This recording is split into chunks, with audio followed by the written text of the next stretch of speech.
Bonjour tout le monde, aujourd'hui je vais vous parler de santé et le thème du jour ça va être mes frais de santé impactent fortement mon budget. Le souci avec les problèmes de santé c'est qu'on ne peut pas vraiment prévoir quand est-ce qu'on va avoir un problème de santé. On espère bien sûr en avoir le moins possible et si possible pas du tout, mais malheureusement ça peut toujours arriver. Alors surtout si on a un style de vie, tabagisme, alcool, sucre, viande, etc. Tout ça en excès. Forcément, à un moment ou à un autre, ça aura des impacts, mais même si on fait attention, on peut avoir quelque chose qui tombe un peu de nulle part. C'est pour ça que c'est vraiment important d'avoir cette épargne de sécurité. C'est cette épargne qui va vous permettre de ne pas trop blesser votre budget mensuel. Donc les frais de santé, souvent on va parler des dépenses. Donc les médicaments, les examens, les visites chez le médecin, chez différents praticiens. Et surtout, si on essaye d'aller plutôt vers les médecines douces, alors là, c'est carrément la catastrophe, puisque en règle générale, c'est pas remboursé, que ce soit par la sécurité sociale ou les mutuelles ou vraiment à la marge.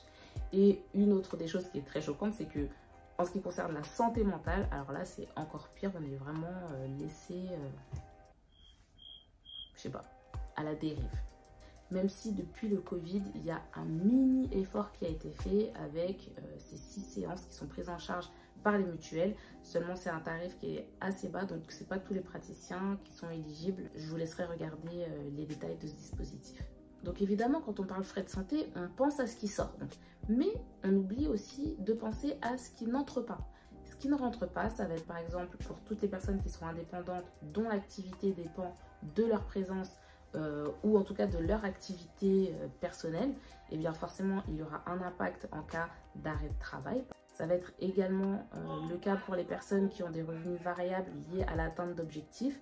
Forcément, si la santé n'est pas là ou qu'on est beaucoup absent et qu'on ne peut pas clore ces deals, par exemple, moi je suis commerciale, j'imagine que ça aurait des impacts sur la réalisation de mon revenu annuel.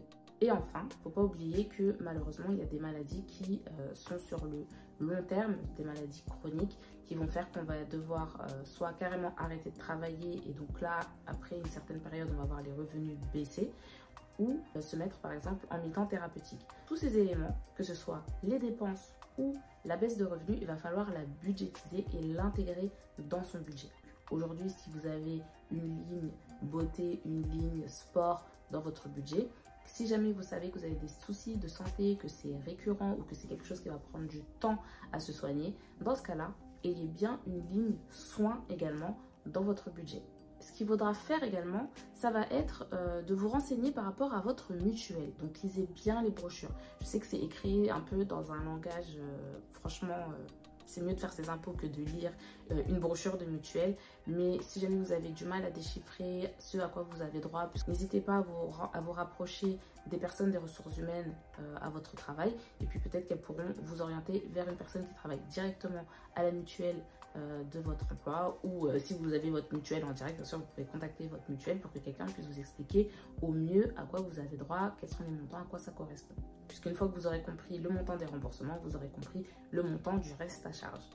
Aussi, n'hésitez pas, pour éviter d'avoir du reste à charge, en tout cas qui soit le plus bas possible, vous pouvez utiliser l'annuaire des professionnels de santé de la sécurité sociale. Donc dans cet annuaire, vous pourrez sélectionner les praticiens en fonction du type d'honoraire qu'ils appliquent.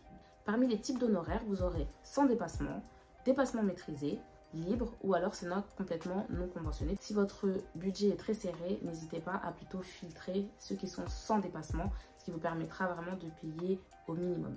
Pour les actes qui ne sont pas du tout remboursés par la sécurité sociale, retournez sur les documents de la mutuelle puisque parfois ils prennent en charge certains actes. Donc moi je vais vous donner l'exemple de ma mutuelle que j'ai au travail. Donc j'ai droit au remboursement d'actes de médecine douce, donc par exemple l'ostéopathie, mais c'est seulement 3 fois par an. Donc, au niveau du budget qui est alloué, c'est 1,6% du plafond de la sécurité sociale. Donc au moment où je fais cette vidéo, on est en 2024 et le plafond est de 3 864 €. Donc si je fais 1% de son montant, ça me donne environ 62 €. Donc bien évidemment, quand on a une maladie, on n'a pas besoin que de 3 séances, mais bon, c'est toujours ça de prix.